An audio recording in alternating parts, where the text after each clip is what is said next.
Open the Door mengkonfirmasi berbagai kabar yang belum terklarifikasi. Assalamualaikum warahmatullahi wabarakatuh. Selamat berjumpa kembali dengan saya Rahnuddin Akil dari media suara Pancasila.id dalam program unggulan Podcast Open the Door edisi ke-6. Open the Door Podcast mengkonfirmasi berbagai kabar yang belum terklarifikasi.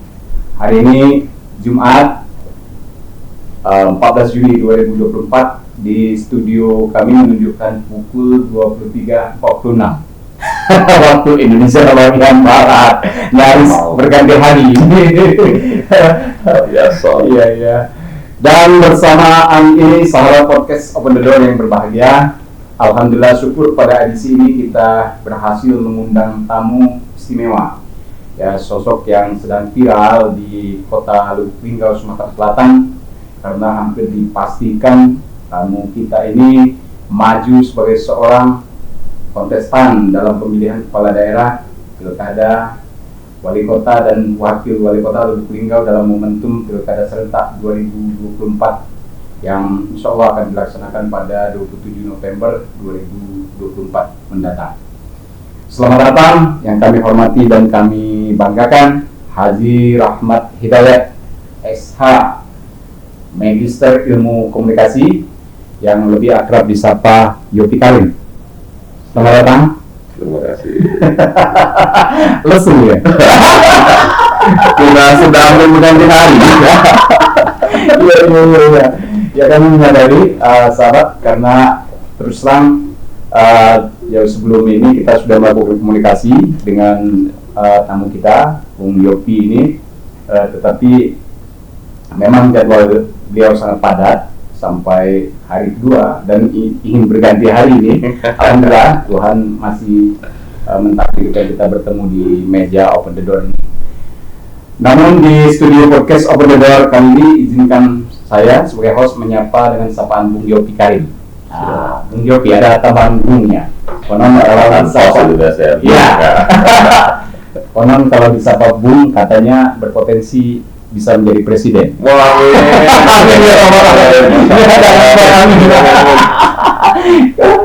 ya. Seperti biasa, setiap obrolan podcast Open the Door selalu kita tentukan tema perbincangan. Edisi bersama Bung Yopi Karim kita angkat tema Yopi Karim menjawab It's time to be juara. It's time to be juara. It's time to be juara. Iya, sudah waktunya. Oh iya, sudah waktunya menjadi juara, gitu ya. Oke. Apa kabar, Bung Yopi? Alhamdulillah masih sehat, walaupun sudah mau berganti hari. Alhamdulillah masih sehat. Tetap fit, harus semangat terus. Ya, siap. Ya, memang mungkin sepertinya ya merubah tradisi sepertinya. Kami tidak biasanya melakukan pembicaraan sampai hampir dini hari, tetapi kita harus menyesuaikan jadwal narasumber, ya gitu. Tapi bukan sesuatu yang spesial ya. Iya. Kalau tidak spesial mungkin kami sudah balik arah tadi. Mohon maaf sebelumnya. Ya, tapi tidak apa lah. Mudah-mudahan hasil perbincangan kita ini menghasilkan perbincangan yang bermanfaat ya untuk warga Kota Lubuk Linggau. Bung Yopi masih ingat dengan pepatah biasanya diungkapkan kebanyakan masyarakat nih, ya. Tak kenal maka tak cinta tentu tak sayang. Ujungnya itu. Ya. Maka tak sayang maka tak pilih. Karena disukai, dipercaya, baru dipilih. Nah, itu sudah asik ya. Tadi padahal ada ujungnya. Kalau dalam perspektif Bung Yopi pada hari-hari ini ya tentu kalau tidak kenal maka tidak akan dipilih ya. Jadi ada juga netizen kita nih, sahabat podcast Open the Door mempertanyakan itu Bung Haji Rahmat Hidayat. Ya, lengkapnya begitu. Kenapa nggak dipanggil Rahmat Hidayat atau Mamat di situ kan? Kenapa dipanggil Yopi itu? Boleh cerita dulu. Tapi emang kalau namo asli sama namo panggilan itu sangat jauh berbeda. Jauh ya.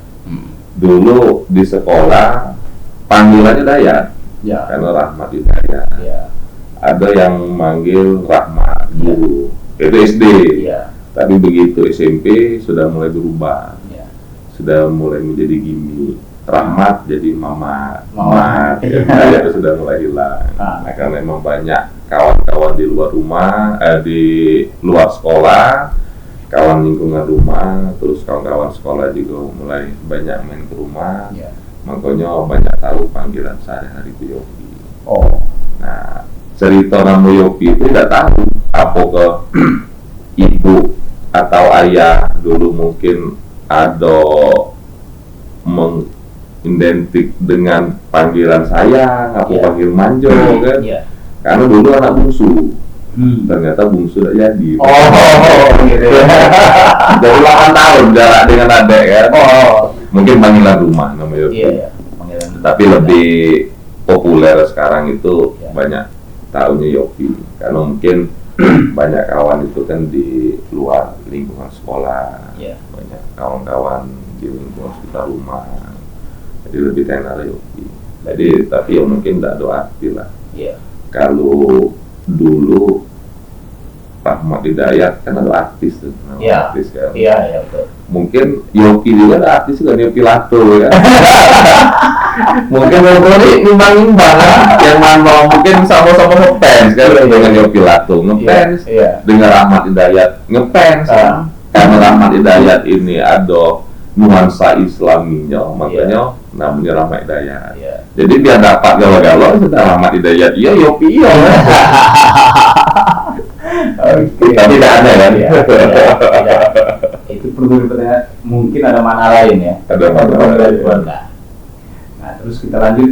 Bagaimana nih kabar keluarga inti, utamanya seperti istri dan anak lah, dengan kegiatan Bung Yopi. Kita tahu pada saat ini pun masih setelah bertemu di beberapa titik pertemuan, kemudian masih juga meladeni hadir di studio podcast ini. Jadi jadwalnya relatif menjadi tidak teratur. Apakah ada kekagetan semacam itu anak dan istri ya?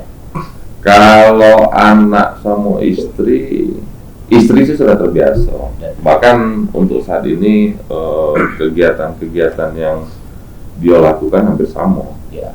Bahkan pernah tidak sampai ketemu, balik ke rumah dia sudah tidur. Kadang pagi kita sudah subuh tidur lagi, pas bangun dia lah sudah ada lagi. Kadang kita balik dari luar kota, kita nyampe siangnya dia berangkat keluar kota. Kalau untuk anak-anak akhirnya sudah terbiasa. Ya. Kalau 3 tahun yang lalu ya sempat protes juga. Ya. Kapan ditanya kemana ya pertemuan? Kapan ditanya kemana ya pertemuan? Iya, iya. Akhirnya protes ya, Iya. pertemuan terus ya. Iya. Kapan ngajak anak ini jalan-jalan? Iya. Kadang coba untuk cari waktu hari libur, Sabtu Minggu kan, pas anak-anak libur sekolah. Kadang itu juga tidak sempat. Ya. Minggu kondangan dari pagi sampai sore. Iya. Karena sudah banyak tersita waktu untuk keluarga kan. Tapi alhamdulillah mereka ngerti dengan kondisi kita saat ini. Iya. Perlahan kita kasih pengertian dengan mereka. Akhirnya sudah ada tanya lagi. Kapan keluar? Sudah pakai kopiah dari amplop. Iya, ya. Hati-hati ya. Jadi Mas sudah akal kalau 3-4 tahun lalu artinya mesin memang sudah dipanaskan ketika itu Bung Yopi dimandatkan menjadi ketua DPD Nasdem kan? Ketua DPD Nasdem 2020 Ya. bulan Juli. Iya. Sehingga momentum pilkada ini pertama anak Ya. tidak kagetan lagi ya, sudah Sudah terbiasa. kaget lagi. Ya. Nah kemudian dengan kesibukan ini kan kadang-kadang kan kita ini kan memiliki hobi, kegemaran, apapun hobinya itu. Kemudian apakah masih bisa dilakukan? Ini pertanyaannya, apa saja hobi dan kegemaran Bung Yopi? Nah itu pertanyaan. Apakah punya komunitas hobi tadi punya komunitas yang masih eksis di sekarang? Kalau komunitas masih eksis, Hobi. tetapi kitanya yang mulai mundur karena dengan banyak kegiatan kan. Iya, iya. Ya, komunitas motor Iya. seperti trail, Iya. terus Vespa, Iya. komunitas moge juga kan. Iya. Karena kebetulan kita sebagai ketua NDC Motor Besar Klub Iya. Palembang untuk wilayah Sumsel kan. Jadi aktivitas seperti itu ya tidak bisa kita lakukan lagi. Iya. Cuma di sela-sela kegiatan dengan rasa kangen dengan hobi ini tadi, ya sudah kita sambil mungkin ada kegiatan apa kita naik motor sambil berjalan kan. Terus olahraga, yang tadinya nge-gym, terus lari, ya paling bisa kita lakukan sekali-sekali. Kalau misalnya lari, jogging ya, kalau lari juga dengan kondisi usia sekarang itu tidak mungkin lagi. Ya paling sewaktu-waktu, paling pas di hari libur. Bahkan nge-gym juga, ada alat gym juga di rumah, ya cuma sebagai pajangan kan, sudah tidak pernah kepake lagi. Jadi bagi besar yang berada di simpang RCA itu pakai Vespa. Memang bukan sekedar pencitraan, memang itu komunitas. Emang komunitas, emang berangkat dari Kalau di Vespa ketua. Kalau di Vespa kita komunitas. Komunitas ya. Komunitas. Itu komunitas di Sindak Sumsel Di Linggau ya. Kalau NBC tadi di Sumsel ya. Ya, karena Vespa itu kan pertama barang antik. Ya. Terus harga tidak begitu mahal, tapi tergantung dari pemilik. Kalau yang hobi mungkin bisa yang tahun lebih tua itu bisa harganya fantastis itu kan. Ya, berbagai macam lah namanya barang antik kan. Ya. Tapi kita sebagai komunitas kalau untuk Vespa, jadi emang berangkat dari hobi. Karena memang berangkat dari hobi. Makanya kami tanya, artinya ada korelasi antara hobi dengan situasi kegiatan, ya boleh dikatakan sosialisasi pada hari ini. Ya. Karena kan kita berangkat dari hobi, kegemaran, kesukaan, itu kan didasarkan dari cinta. Ya. Kalau kita melakukannya dengan cinta kan, insya Allah kita melakukan dengan sepenuh hati. Iya. Termasuk meladeni podcast pada malam hari. Ini pertama nih, luar biasa nih. Pertama, ya memang di bawah malam hari. Iya. Dan 2 hari deh, kalau biasa kan. Masa baru 1, yang baru bergantian hari. Dan itu melampaui kebiasaan. Di tengah di ujung kita beraktivitas capek luar biasa gitu kan. Ini kita sebelumnya mohon maaf dengan dan menghubung lainnya dan pengabdian dia. Kita mendapatkan sesuatu ini, Bung. Betul-betul mendapatkan sesuatu. Artinya kita siap, ready dalam keadaan. Artinya kami juga terhadap apa yang kami lakukan sepenuhnya sadar. Jadi artinya yang kami lakukan ini merupakan kesadaran. Mau jam berapapun, ya sepanjang itu masih menemukan titik temu kesepakatan antara narasumber dan kita kru, ya kita lakukan. Oke, lanjut. Ternyata hobi dengan aktivitas politiknya juga ada nyambung. Sama RCA baru gede. Tapi memang kuatnya gitu, nomornya, nomor polisinya gitu. Insias. Diaminkan lah. Iya, lanjut. Pengalaman pendidikan dan organisasi yang pernah diikuti dan punya dampak positif terhadap pencapaian Yopi pada hari ini. Ya, ada pengalaman pendidikan atau organisasi yang pernah diikuti dan masih dirasakan dampaknya dengan aktivitas pada hari ini. Ya, kalau sekarang kesibukan cuma organisasi olahraga, terus sekarang yang benar-benar ditekuni ya organisasi partai politik. Ya, alhamdulillah dipercayakan memimpin Nasdem untuk menakodai Nasdem pada bulan Juli 2020, yang awalnya baru masuk dunia politik, diamanahkan memegang tampuk pimpinan. Ya, dengan perjalanan waktu, ya alhamdulillah sampai sekarang segala sesuatunya berjalan dengan lancar. Walaupun awalnya banyak rintangan. Hampir 4 tahun ya. 4 tahun. Juli 2020. Ya. Oke. Bung Yopi sebelum menjadi politisi merupakan seorang pegawai negeri sipil atau ASN. Apa sih motivasi Bung Yopi melepaskan pekerjaan ASN? Padahal tidak sedikit orang mengidamkan pekerjaan itu ya. Lalu kemudian selanjutnya setelah lepas dari itu kemudian secara total menjadi dikenal sebagai kontraktor. Ya, kalau sekarang kontraktor papan atas yang sebelumnya kita tahu ya di sekitar lingkungan sekitarnya ya, tidak berlebihan itu. Papan atas. Kemudian selain kontraktor dan pada hari ini kita tahu mengambil kata orang tua risk taker ya, risiko ya, mengambil risiko di bidang politik ya. Tanggapan Bung Yopi dari keluar itu ASN dari Karena kita ASN diangkat dari tahun 2003, mundur itu di tahun 2019, 16 tahun. 16 tahun. Karena proses kemunduran juga Bung Dodi juga tahu di 2019 kemarin, dan keluar surat pemberhentian itu di 2020 bulan 5 kalau nggak salah, bulan 5. Terus di bulan Juli itu diamanahkan untuk menakodai Nasdem. Jadi sebelum mundur di ASN, emang saya aktif di ASN itu kurang lebih sekitar 10 tahun. Diterima di kelurahan, naik kecamatan, terus di dinas badan kepegawaian dulu. Kalau dulu belum sebagai ASN tapi sebagai PNS, pegawai negeri sipil. Dulu badan kepegawaian daerah. Kalau sekarang kan BKD itu badan keuangan daerah kan, kalau kata Lubu Linggau. Karena saya dulu PNS di Musyawas.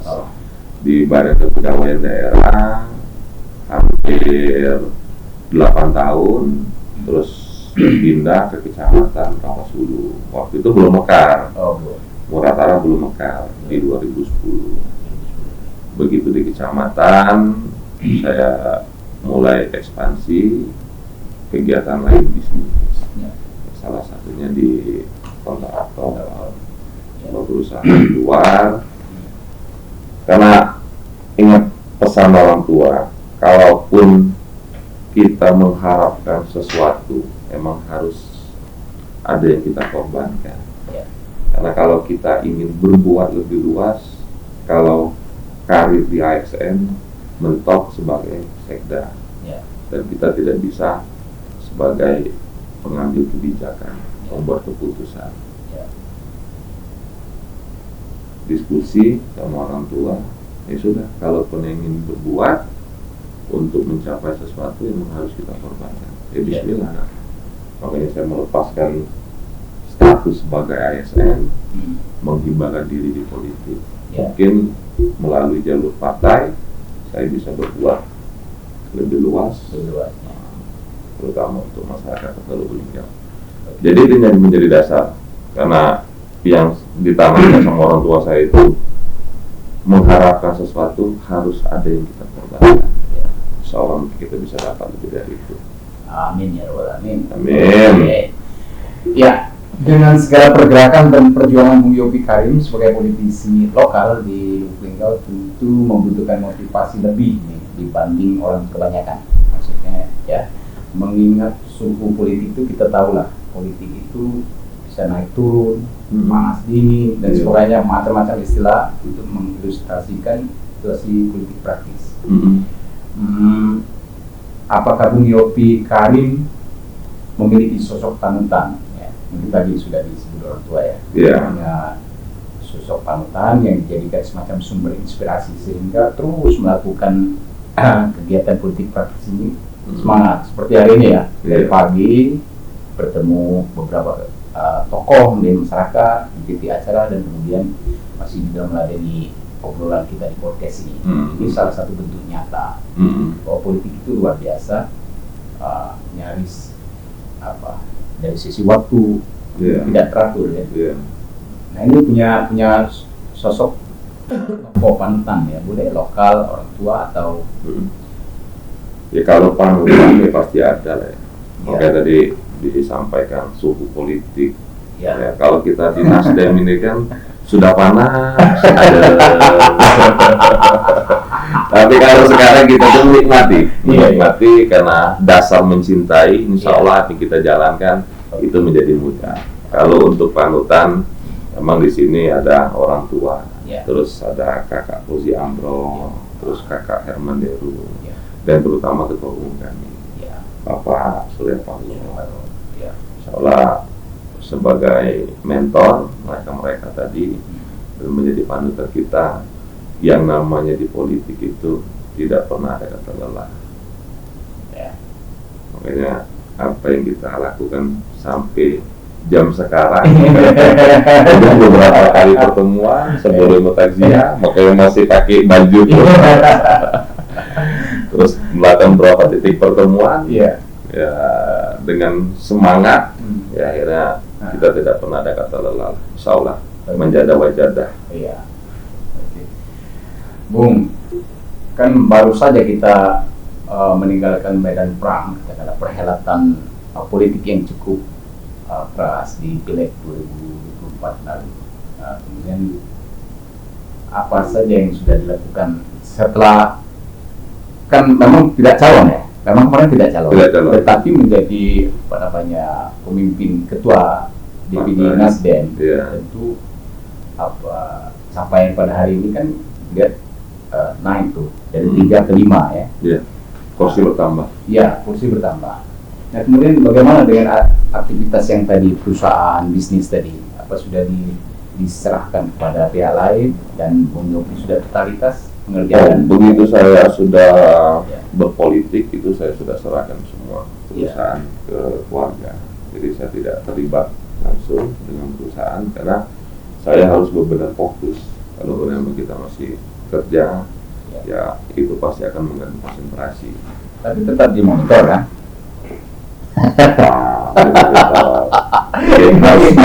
Harus dalam pantauan. Ini nanti kan Tapi kalau memang kita kerjanya bersamaan, pasti tidak akan fokus. Jadi emang ya harus salah satu. Harus ada yang didelegasikan ya. Harus ada delegasikan.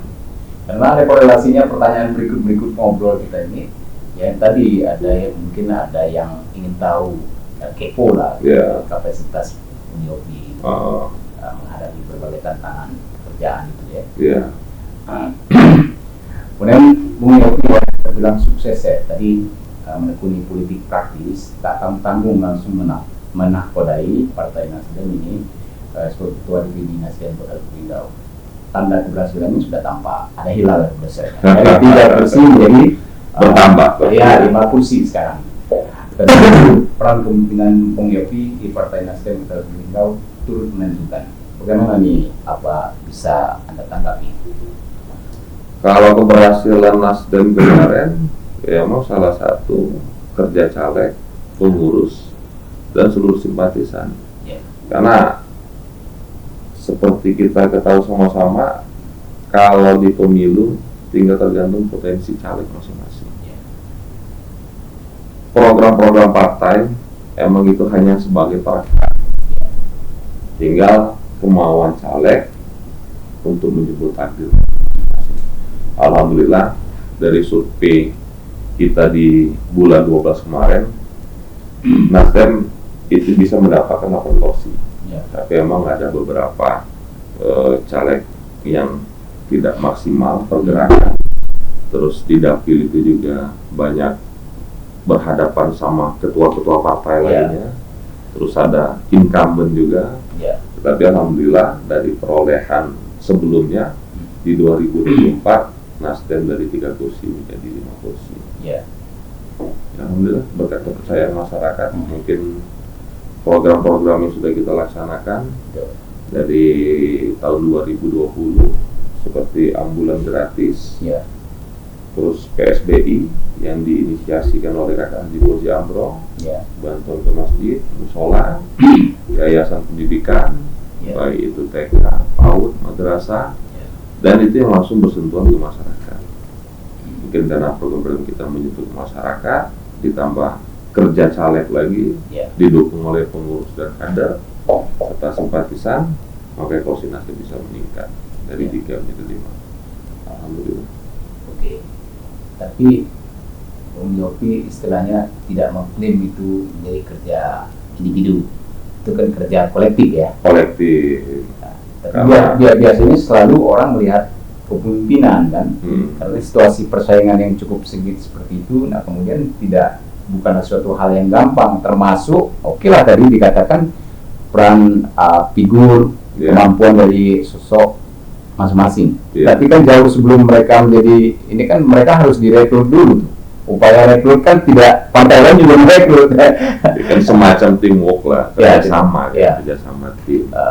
Ya ibarat kapal, kalau punya kapten yang handal, kalau ABK-nya tidak memadai, ya kapal juga tidak akan bisa maju dengan cepat. Jadi perpaduan antara nakoda sama ABK itu harus menyatu. Jadi apa yang kita targetkan itu bisa tercapai. Oke.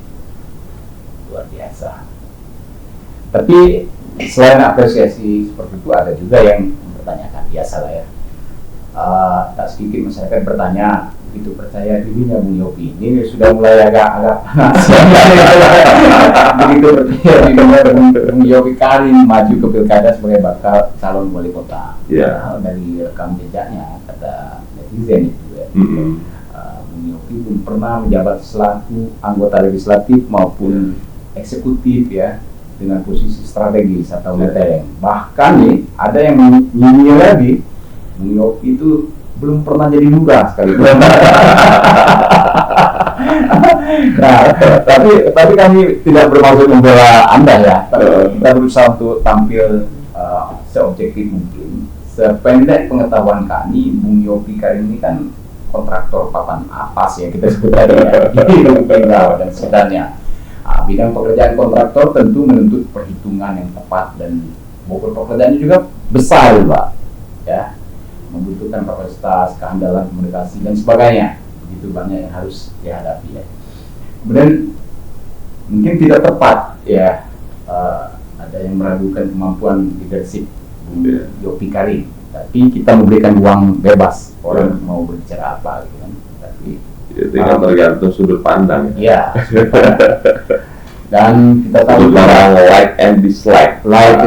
Kalau likes ya mungkin sudut pandangnya bagus. Oke. Itu sudut pandang orang. Tapi saya lanjutkan, kalaupun saya ditakdirkan Bung Yopi nanti menjadi wali kota, itu kan ada juga peran wakil wali kota, ada juga peran sekda, dan kemudian didukung juga para kepala OPD yang mensupport sebagai satu sistem, ya, support sistem ya. Nah, klarifikasi Anda Bung terkait pernyataan elemen masyarakat tadi, yang kadang-kadang meragukan kemampuan Yopi ini. Itu sah-sah saja oleh pandangan masyarakat. Ya, memang kalaupun belum berpengalaman, terus banyak yang diangkat dari masyarakat. Yang jelas saya belum berpengalaman jadi wali kota. Buat saya berpengalaman, jadikan saya dulu wali kota. Baru terbukti. Kalau sekarang kita nggak bisa terbukti. Ya, contoh dari awal saya diangkat sebagai ASN, terus saya menguasai di bidang kepegawaian, terus saya ekspansi ke kontraktor. Yang tadinya jumlah karyawan saya sedikit, alhamdulillah sekarang udah hampir banyak jumlah karyawan, dan itu terus bertahan.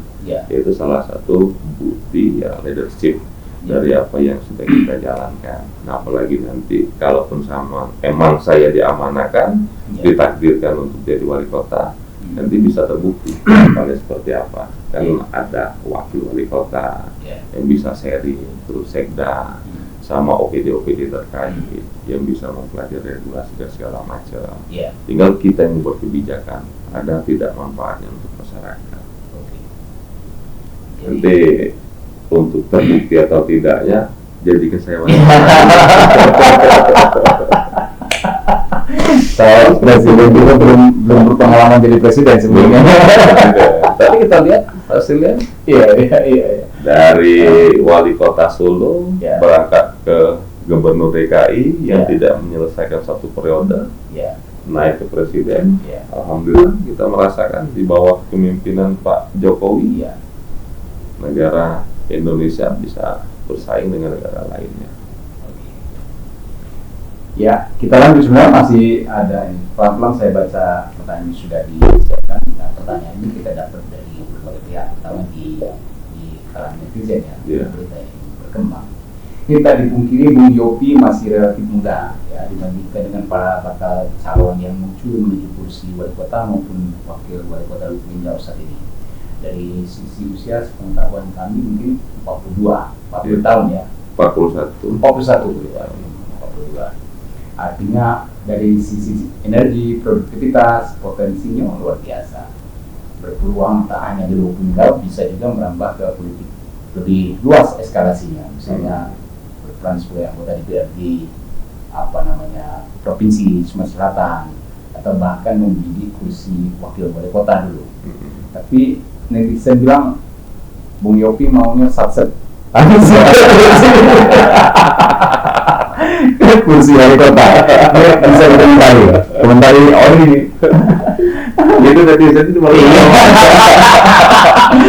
jadi berhala kita memang netizen kita kan banyak komentar tapi emang dari perjalanan awal saya berkarir di partai politik terus lihat dari kemajuan banyak. Kenapa? Karena kan memang segala sesuatu itu kan kita ada tolak ukur. Emang saya udah melakukan survei, terus kemauan masyarakat juga di bawah seperti itu kan. Makanya kita siap maju untuk nomor 1. Ya mungkin banyak netizen kenapa nggak bertahap wakil dulu, atau mempersiapkan sebagai anggota DPR dulu, baik kota ataupun kabupaten atau naik ke DPRD provinsi kan. Ya tapi karena kita mengambil kebijakan itu memang harus di level kepala daerah supaya kita bisa berubah lebih luas lagi. Dan step perhitungan politik memang beda ya. Itu ya seperti matematika harus begini dulu. Kalau ada kesempatan loncatan lebih tinggi mungkin harus seperti itu. Tapi berbasis juga survei dan rekam jejak selama ini ya. Oke. Konon kabarnya mengubah target ini. Semula ingin menjadi wakil wali kota, tapi belakangan targetnya berubah ingin menjadi wali kota. Benarkah demikian? Apa yang menyebabkan perubahan target itu? Apa dari Bung Yopi sendiri atau faktor eksternal? Karena emang banyak pertanyaan-pertanyaan dari netizen.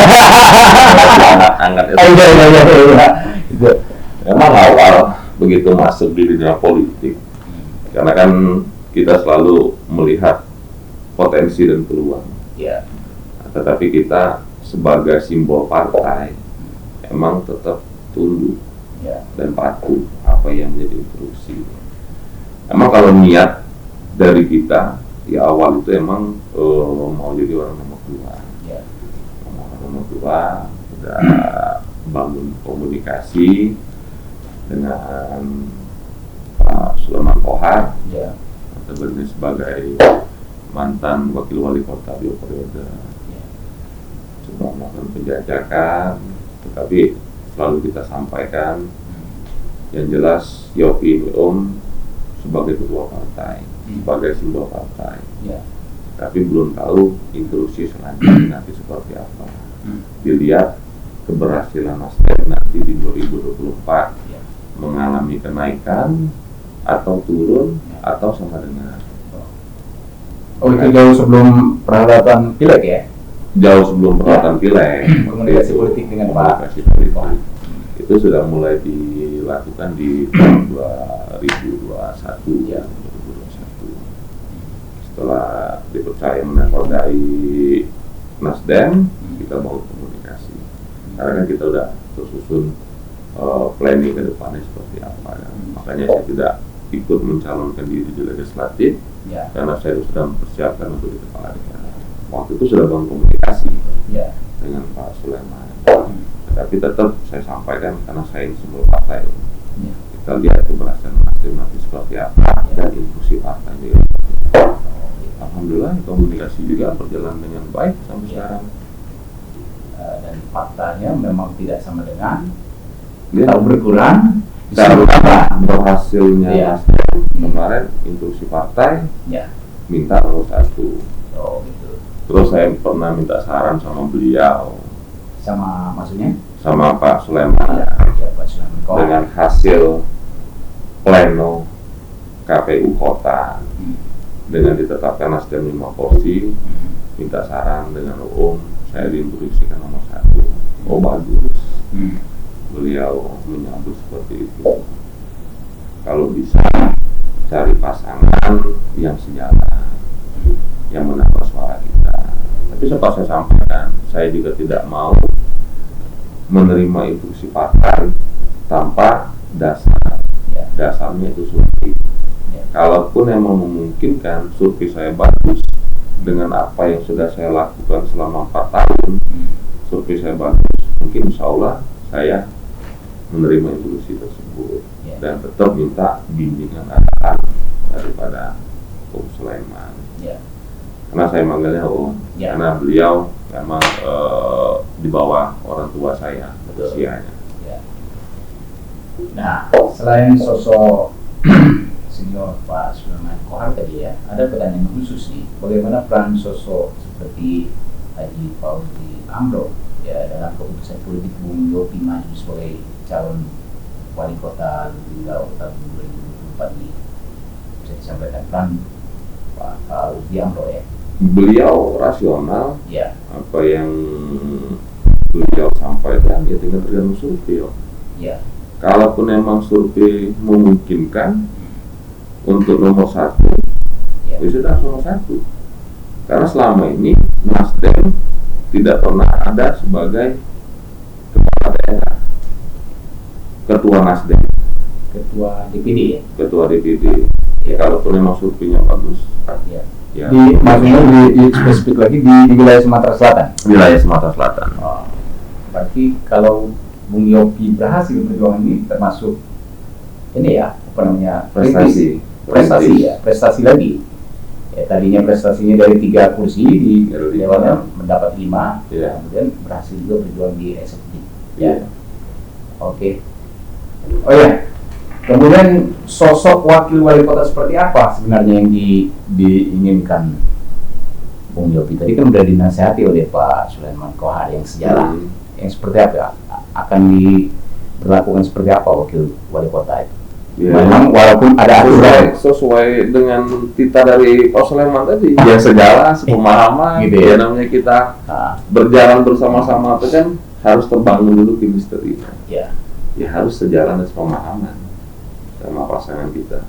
Kita berpasangan itu kan ibarat menciptakan rumah tangga lah. Kalau kita nggak sejalan sama pasangan kita kan nggak akan harmonis. Karena faktanya kami juga sebagai sampai kami juga di provinsi tetangga di salah satu kabupaten sampai meruncing, bahkan tidak tertahan di suatu ketika acara ini terliput juga ada media kita, wartawan kita di situ meliput antara kepala daerah dan wakilnya itu di salah satu kabupaten provinsi tetangga lah ya. Sampai mau adu fisik gitu kan. Di beberapa daerah juga ada seperti 6 bulan 1 semester sudah terlihat apa namanya itu tolak belakang. Ya tergantung tabiat sih, tabiat manusia. Tinggal tergantung komitmen dan konsistensi yang dijalankan. Makanya sebelum kita melakukan atau berpasangan, kita kan setidaknya kan ada perjanjian. Ada komitmen, dan komitmen ini harus kita laksanakan sampai berakhir masa jabatan dan sampai melanjutkan, kalaupun memang ditakdirkan, dan sampai melanjutkan untuk periode kedua. Jadi harus konsisten apa yang jadi komitmen. Nah, untuk menahan komitmen dan konsisten itu tinggal tergantung tabiat dari orangnya lagi. Jadi ini kemauan politik atau cita-cita politik Bung Yopi ingin memposisikan wakil wali kota itu lebih berperanan ya, tidak sebagai mana disebutkan sebagai bangsa. Kena sopir kena. Pada prinsipnya kan kita maju ini kan berpasangan. Betul. Ya kalaupun memang harus kita buat dia seperti Bang Serap, kita ngajak istri aja. Udah suami istri, nggak harus ini kan. Ya kita harus menyadari kalau memang kita ditakdirkan untuk menjadi wali kota, itu juga ada suara dari pasangan kita, suara dari partai. Jadi jangan pernah kita mengedepankan perbedaan antara nomor 1 nomor 2. Ini selalu saya tekankan sama kita. Jangan kita pernah berbicara aku tim nomor 1, kamu tim nomor 2. Karena sifatnya kita itu berpasangan. Jadi tidak ada perbedaan. Nah, tinggal kita tanamkan komitmen kita, insya Allah kita bisa lanjut sampai berakhir masa jabatan, kalaupun memang memungkinkan lanjut ke periode kedua. Oke, ini lempengnya nih menjelang pergantian hari. Kenapa pergantian hari? Sudah pukul 00.26. Oke, sudah cukup pula nih Bung Yopi Karim akan berpasangan dengan sosok senior yaitu Pak Haji Rustam Effendi. Apakah ini sekedar gimmick ya? Gimmick politik ya, gimmick politik itu sekedar daya tarik permainan politik belaka ya untuk menyita perhatian masyarakat Lubuk Linggau, atau memang sudah merupakan pilihan sadar dari banyak pihak ya, terutama ya pihak partai, pihak keluarga, ya, terutama dari Bung Yopi Karim dan Pak Haji Rustam Effendi sendiri. Bagaimana ini bisa dikonfirmasi? Kalau sekarang kan kita belum berpasangan, kita belum deklarasi. Ya tapi sudah viral. Ya kalau di media sosial banyak memasangkan saya dengan Pak Rustam, ada sama Pak Imam Senen, bahkan saya nomor 2 sama Pak Sulaiman Kohar. Ya itu sesuatu yang wajar dan kita juga senang. Kalaupun memang dipasangkan seperti itu, ya setidaknya itu juga sudah membranding kita. Berarti masih Tapi gini kalau pasti itu setelah deklarasi. Kita lihat aja nanti lah. Nah ini pada lanjutan kami tanyakan ini karena terpantau ya. Tadi sebenarnya sudah disampaikan oleh Bung Yopi bahwa komunikasi jauh sebelumnya tahun berapa dengan Pak Sulaiman Kohar tahun 2021. Iya sudah komunikasi. Nah ini ya kami tanyakan karena terpantau dan viral rekam jejak Bung Yopi Karim melakukan komunikasi politik cukup intens dengan Pak Sulaiman Kohar dan juga pada Pak Imam Senen ya. Tetapi terakhir kita juga menyaksikan bahwa yang tadi dipasangkan dengan Pak Rustam Effendi. Bahkan lebih kalau istilahnya bisa ekstrim mungkin ya, ada yang menyatakan itu PHP. Nah, makanya yang lagi PHP lagi beredar di media sosial kan seperti itu. Nah, itu dia. Tapi begitu setelah pasca pemilu itu saya melakukan komunikasi politik dengan seluruh partai karena pasca pemilu, karena mungkin waktu pemilu kemarin ada gesekan-gesekan sesama caleg karena waktu itu momentum Ramadan, kita minta maaf dan segala macam. Karena kita akan memasuki tahapan pilkada sampai karena gesekan di pemilu ini kemarin yang lalu namanya caleg, bagaimana cara merebut hati masyarakat, mungkin ada sesuatu hal yang tidak mengenakan. Saya sebagai ketua partai meminta maaf dengan ketua partai lainnya, terus melakukan komunikasi politik baik dengan tokoh masyarakat, ya salah satu dengan Imam Senen juga. Nah, tetapi dalam komunikasi politik itu ya kita tidak pernah menjanjikan, harus berpasangan dengan siapa. Nah, emang selama ini intensitas kita itu sama-sama bagus. Tetapi tetap saya sampaikan tergantung hasil survei dan instruksi partai. Bahkan dengan tokoh-tokoh politik juga sama halnya seperti itu. Dengan PKS, seluruh partai datang kemarin. Nah, karena instruksi partai mengatakan lain, ya kita harus ikutin. Karena kita punya orang tua yang udah redo apa yang menjadi perjalanan kita selama ini, tetapi kita juga punya orang tua asuh. Nah kalau orang tua yang redo, tetapi orang tua asuh yang nggak redo, ya kita nggak mungkin jadi anak asuh lagi. Ya silakan cari rumah lain. Itu tidak bisa mengikuti instruksi partai. Konsekuensinya seperti itu. Dan setiap ketua-ketua partai juga pasti paham hal seperti itu. Cukup rasional, jadi nggak ada peraturan loh yang di Senayan Ya kalau kita ini selesai lah yang di atas ya. Korea yang ada ini itu cukup ngadap di atas saja udah selesai, kita pasti tunduk. Ya. Oke. Jadi kalau instruksi partai udah mengatakan harus seperti itu, ya mau tidak mau kita ikutin. Karena kita punya orang tua udah merestui dan meredai perjalanan kita, tetapi kita punya orang tua asuh tadi ilustrasi sebagai partai ketua umum. Ya kalaupun memang kita tidak bisa mengikuti instruksi, ya udah kita dicoret ke anak asuh. Berarti kita harus ada orang tua asuh lagi. Dan selama ini kita udah membangun Nasdem yang tadinya 3 kursi menjadi 5 kursi. Gara-gara kita tidak mengikuti kursi partai, akhirnya kita tidak bisa memakai 5 kursi yang sudah kita dapat di 2024 kemarin. Ya seperti itu. Karena mas saya lihat lagi viral tuh PHP, surga, terus sudah kesini ke sana ya, biasa nama dinamika politik. Jadi monitor ya, monitor dan tidak baperan.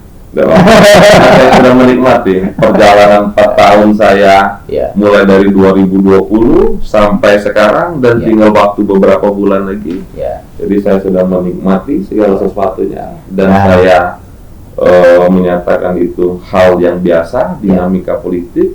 Namanya kalau orang yang nggak senang ya pasti berbicara seperti itu. Percuma kita menjelaskan sesuatu hal dengan orang yang tidak suka sama kita, pasti berdampaknya tetap tidak suka. Dan tidak perlu kita menjelaskan kebaikan kita kepada orang yang sudah suka sama kita. Bisa Jadi kita menikmati perjalanannya. Orang kalau orang tidak suka ya, kita batu aja bisa membawa bahaya. Kira akal. Jadi tadi untuk menurunkan tensi politik pasca dinamika yang terjadi di Pileg 2024 kemudian akan memasuki babak pilkada. Wajar sebagai ketua DPD, sebagai ketua partai politik di kota Tegal melakukan hal yang bijaksana pada silaturahim dan komunikasi politik. Tapi ada juga masyarakat namanya demokrasi yang menyatakan menebar angin surga PHP gitu ya. Tapi sudah terbantahkan dan rasional masuk akal. Oke, Bung Yopi ya, jika kita punya penilaian ini lain lagi nih, agak lain nih, bebas boleh dijawab atau boleh juga tidak dijawab ya. Jika kita punya penilaian dari rentang 0 sampai 100 untuk kepemimpinan wali kota dan wakil wali kota sebelumnya, Bung Yopi berikan penilaian berapa? Wali kota sebelumnya? Ya sebelumnya. Artinya ranking 80. 80. Poinnya 80. Artinya ada kalau untuk sampai 100 20 ya, minus 20. Ya mungkin kan ada beberapa program dari yang terdahulu yang belum terselesaikan. Tetapi alhamdulillah kita merasakan di bawah kepemimpinan Kananan selaku wali kota dan Pak Sulaiman Kohar selaku wakil wali kota 2 periode dan Lubuk Linggau banyak mengalami perubahan. Alhamdulillah. Kita sebagai warga kota Lubuk Linggau ngomong Lubuk Linggau tuh udah nggak ini lagi. Bandara sudah ada, terus perkembangan kotanya sudah sangat bagus. Alhamdulillah. Karena kalau putra daerah yang menjadi kepala daerah, mereka pasti punya beban moral untuk membangun daerah. Alhamdulillah kita rasain sekarang di bawah kepemimpinan Kananan 2 periode kemarin, Lubuk Linggau sudah maju berkembang. Yang dari awalnya kota transit menjadi kota tujuan, menjadi kota madani. Kita lihat ikonnya Masjid Agung, apa tuh kembar, apa KKAD menara kembar KKAD. Alhamdulillah sudah maju dan pesat Lubuk Linggau di bawah kepemimpinan Kananan kemarin. Insyaallah ke depan, kalau memang kita ditakdirkan, diamanahkan, kita buat akan lebih berkembang lagi kota Lubuk Linggau. Lebih juara. Ya betul, sahabat podcast Open the Door, ya, Lubuk Linggau itu, kota Lubuk Linggau ini dari 17 kota kabupaten, kita posisi kedua dari kota Palembang. Ya. Untuk putaran ekonomi. Untuk putaran ekonomi, perkembangan pembangunannya ya. Ya. Ya. Sampai hari ini kita nomor 2 setelah kota Palembang. Jadi cukup berbangga, oleh karena itu dinamika yang terjadi juga di kota Lubuk Linggau ini ya, Sangat luar biasa. sangat luar biasa. Namanya Netizen juga kritis kan. Jadi 11-12 lah di Palembang ya. Ya namanya kota ya. Kota Palembang, kota Lubuk Linggau. Kota Palembang ada Lubuk Linggau. Iya. Jadi netizennya berbareng lah. Iya. Oke, selaku masyarakat biasa juga selaku insan pers nih, kami media ya mengetahui Bung Yopi kerap melakukan aksi bantuan sosial seperti santunan kematian, kemudian ada juga bencana alam, kemudian menyediakan fasilitas mobil ambulans, bahkan jauh sebelumnya termasuk saya juga pernah memberitakan itu aksi Bung Yopi mengatasi infrastruktur ya di misalnya perumahan kerusakan ya. Entah itu memang sudah saatnya harus diperbaiki karena faktor usia atau memang terkesan diabaikan oleh kepemimpinan wali kota dan wakil wali kota sebelumnya. Ya, tidak berarti maksud menjelekkan, tapi memang ini memang betul ada. Nah, waktu itu kan menurunkan alat berat, juga berbagai armada dan truk. Itu pertanyaan netizen ini, modalnya dari mana itu? Jadi sebenarnya mindsetnya kita pengen merubah stigma masyarakat ya. Jadi jangan sampai masyarakat itu berpikir partai politik ini hadir di tengah-tengah masyarakat karena cuma ada tujuan, cuma karena ada kepentingan politik. Nah, alhamdulillah dengan kita lakukan kemarin, ya masyarakat akhirnya berubah pandangan terhadap partai politik. Makanya kalaupun memang yang kita lakukan kemarin, ya alhamdulillah ada rezeki lebih lah buat bantu masyarakat. Dan kita yang apa disampaikan oleh Bung Rehan tadi, bukannya kita mendiskriminasikan pemerintah pada saat itu, tidak. Tetapi kita hadir karena ini bentuk sinergitas partai politik dengan pemerintah. Karena waktu itu kondisi COVID kan, selalu kita sampaikan bahwa mungkin belum masuknya pemerintah di sini, makanya kita masuk. Ini bentuk sinergitas kita sama pemerintah. Mungkin yang belum terrealisasi di sini karena mungkin banyak keterlambatan COVID. Dan alhamdulillah respon masyarakat juga bagus, dan mereka juga mengapresiasi kerja kita dan berharap dapat perhatian langsung dari pemerintah. Setelah kita kerja itu akhirnya ada lanjutan dari pemerintah karena waktu itu kondisi APBD sudah kembali normal. Makanya kita sampaikan dengan masyarakat seperti itu. Terus kegiatan-kegiatan kemanusiaan yang kita lakukan seperti ambulan, terus santunan kematian, walaupun tidak begitu besar, ya ada sedikit. Alhamdulillah, jadi kita tuh memberi edukasi ke masyarakat. Itu jangan sampai pemilu baru tahu partai politiknya. Minimal kan diingat dulu. Nasdem ini ada Serena ini, Nasdem ini. Makanya saya ngomong sama pengurus, kalau bisa jangan sering angkat ke kuburan lah. Kalau bisa ke rumah sakit aja. Kalau enggak habis kurang soalnya kita.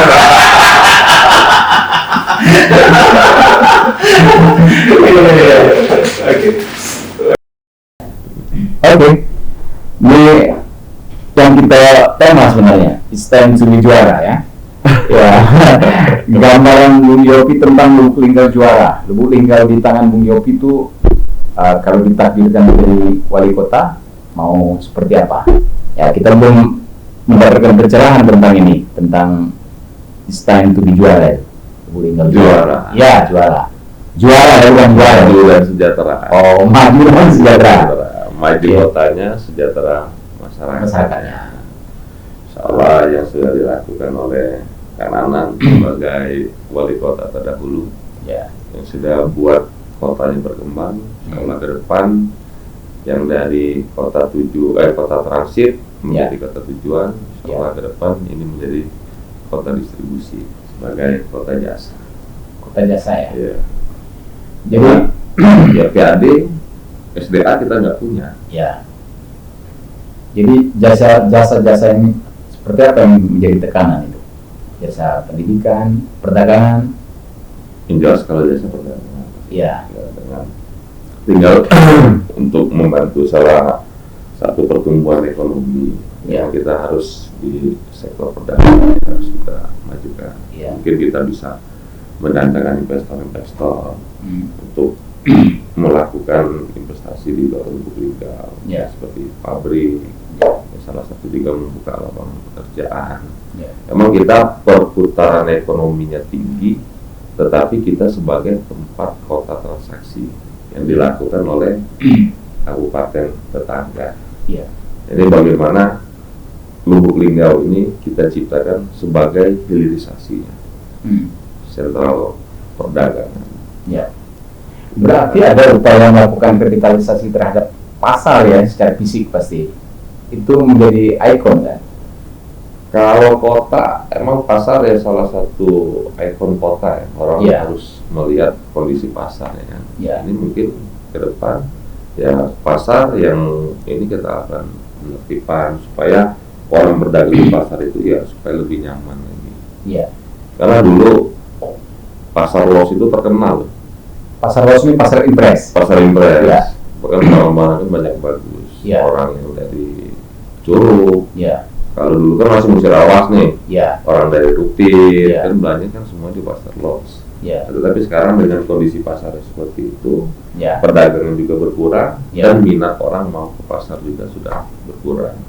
Kenapa tidak memperhitungkan posisi jual beli online sekarang ini kan sudah maju besar. Artinya sudah masyarakat sudah merubah cara belanja tuh. Iya, karena era digitalisasi kan tidak bisa kita pungkiri hal seperti itu kan. Tetapi kita ini masih punya prinsip tradisional. Kalau orang memilih, kalau orang membeli itu kan harus memilih. Kalau online-nya kita tidak bisa lihat barang gimana.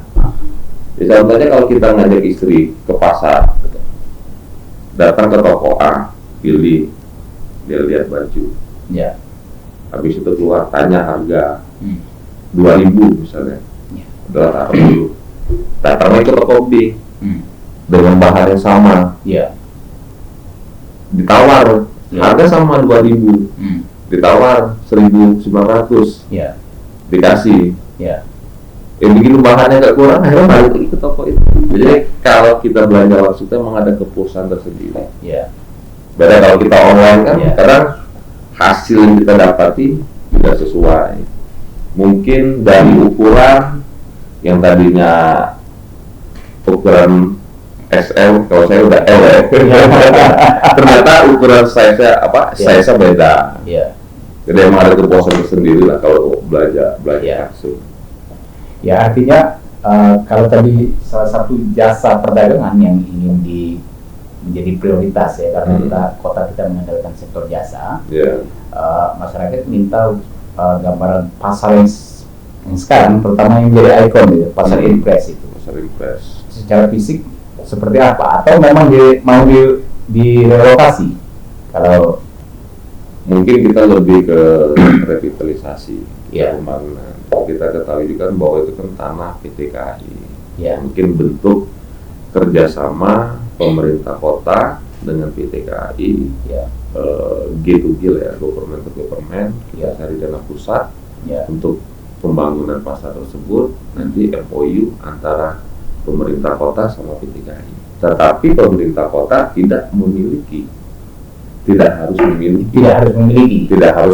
PT KAI, karena itu merupakan aset dari PT KAI. Tapi dengan upaya dari pemerintah kota untuk membangun pasar impres tersebut yang merupakan salah satu ikon kota Lubuk Linggau, mungkin ada MOU tersendiri. Tapi secara jujur ya, saya potong. Bung Yopi ya, kondisi fisik pasar seperti itu saat ini bagaimana? Sudah tidak kemarin pernah saya masuk, biasa emang suka masuk tuh sampai di depan, suka tempat beli daging, kebakaran dikit tuh yang nasi gudeg, makan nasi gudeg kan, itu kan di tengah lah, paling atas itu masuknya, karena Oh, kalau pasar luas itu kan di sebelah tuh, yang jalan apa?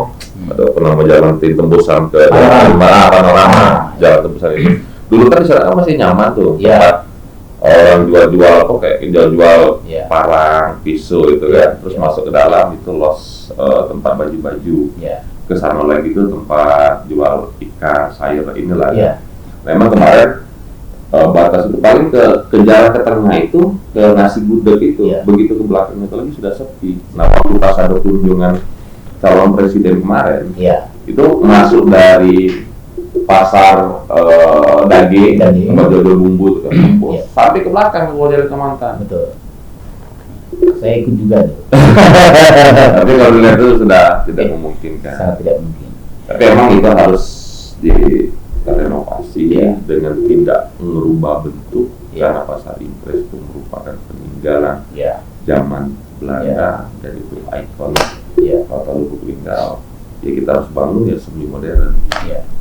Pasar di dalam. Jadi bercerita masalah pasar, ya memang tidak lengkap. Baru-baru ini kan ada junior saya, salah satu akademisi di Universitas Syahkuala Aceh. Dia melakukan kunjungan kerja atau pertukaran mahasiswa mungkin di Thailand. Lalu dia ekspos gambar gitu, foto gitu. Saya lihat di sosmednya, bagus. Namanya kalau nggak salah Green Market gitu. Jadi saya WA, saya hubungi sahabat itu. Adinda, saya bilang ini betul-betul apa memang efek kamera? Pasarnya Green Market di atas sungai, tapi bersih, bersih betul. Pedagangnya bersih, pasarnya bersih, yang dagang juga rapi, gitu. Barangnya pun barang sama seperti barang kita di sini, pepaya, jamur dan sebagainya itu, tapi di packing bagus betul. Ini apa dampak kamera? Tidak kan? Memang itu nyatanya gitu. Jadi terpikir kan? Saya sikap mental pasarnya bersih gitu, tidak becek. Ya, ini tidak tahu. Kita lihat gambar saja sudah menyukai gitu. Barang-barangnya ya Thailand dan kita gambar sama. Produk-produk pertanian, jantung, buah pisang dan sebagainya itu. Nah, jadi saya apresiasi lah, kita dukung, mudah-mudahan nanti kita Bung Yopi menjadi pemimpin di Kota Lubuk Linggau bisa mewujudkan terutama revitalisasi pasar menjadi enak dikunjungi. Karena kalau pasar itu memang harus nyaman dulu. Tinggal gimana kita memberi pengertian dengan orang-orang yang berdagang. Kalau memang bisa menjaga kebersihan, ya insya Allah itu bisa kita lakukan kan. Terus punya tingkat kesadaran. Ya kalau kita acuh ya buang sampah, buang sampah, hasil ini taruh di sana aja, pasti nggak akan bersih kan.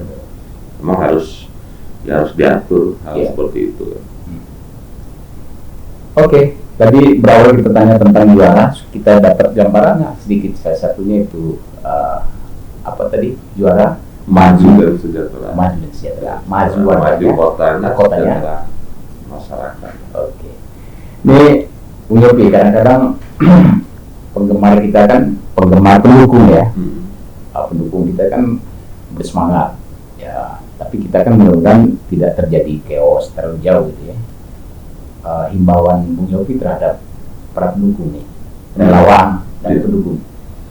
Karena saya selalu menyampaikan dengan tim relawan maupun kader-kader partai, kita dalam melaksanakan pilkada kita tetap mengedepankan etika.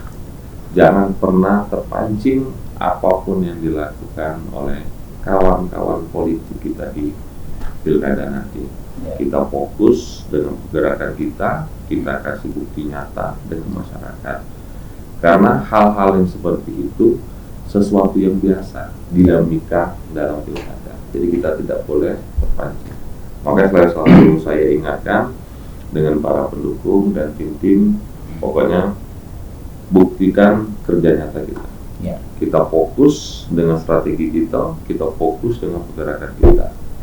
Biarkan media sosial yang berdinamika, jangan sampai kita terpancing pada kondisi seperti itu.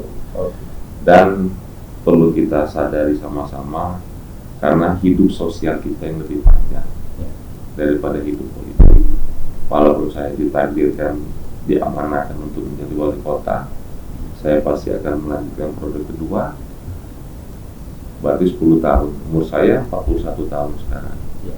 Berarti di periode kedua umur saya 51 tahun. 51 tahun. Kalau bicara dari umur Nabi 63 tahun, berarti masih ada sisa umur saya yang harus hidup bersosial. Ya. Makanya tetap kita jaga silaturahmi, jangan gara-gara pilkada. Silaturahmi yang selama ini terbangun, Ya. rusak karena pencoblosan sehari. Jadi lebih fokus kepada program kerja, ide Program dan kerja. gagasan ya. Iya, Ya, tidak menjauhi hal-hal yang sifatnya kekerasan ya, iya. dan mudah terprovokasi. Oke, Bung Yopi, kita sebetulnya sudah masuk di penghujung obrolan karena hari juga sudah menunjukkan pukul 00.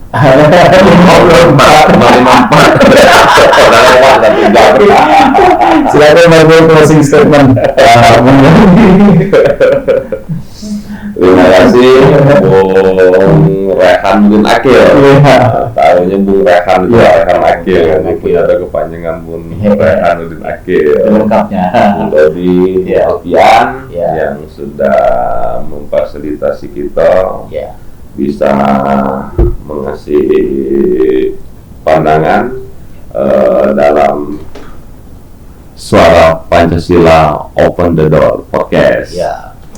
Insyaallah mungkin apa yang menjadi harapan kita bersama ke depan ini tadi sudah jelas, sudah disampaikan oleh Bung Rehan. Ya. Daripada itu saya mohon doanya, mohon dukungannya kepada seluruh masyarakat Kota Lubuk Linggau. Insyaallah saya akan mencalonkan diri Ya. sebagai calon wali kota Lubuk Linggau. Walaupun tadi sudah sempat menanyakan pasangan-pasangan, insyaallah pasangan kita ke depan pasangan yang sejalan, pasangan yang sepemahaman. Demikian, wassalamualaikum warahmatullahi wabarakatuh. Oke. Sahabat podcast Open the Door dimanapun Anda berada, terima kasih telah mengikuti obrolan kita. Panjang lebar perbincangan ini tentu kami berharap dapat menginspirasi dan menambah pemahaman kita ya. Terima kasih kepada Bung Haji Rahmat Hidayat, Sarjana Hukum, Magister Ilmu Komunikasi atau Bung Yopi Karim telah hadir dan berkontribusi dalam podcast kita hari ini. Terima kasih pula kepada seluruh kru Suara Pancasila.id, khususnya kru podcast Open the Door. Podcast Open the Door mengkonfirmasi berbagai kabar yang belum terklarifikasi. Billahi taufiq wal hidayah. Wassalamualaikum warahmatullahi wabarakatuh. Waalaikumsalam warahmatullahi wabarakatuh. Open the Door mengkonfirmasi berbagai kabar yang belum terklarifikasi.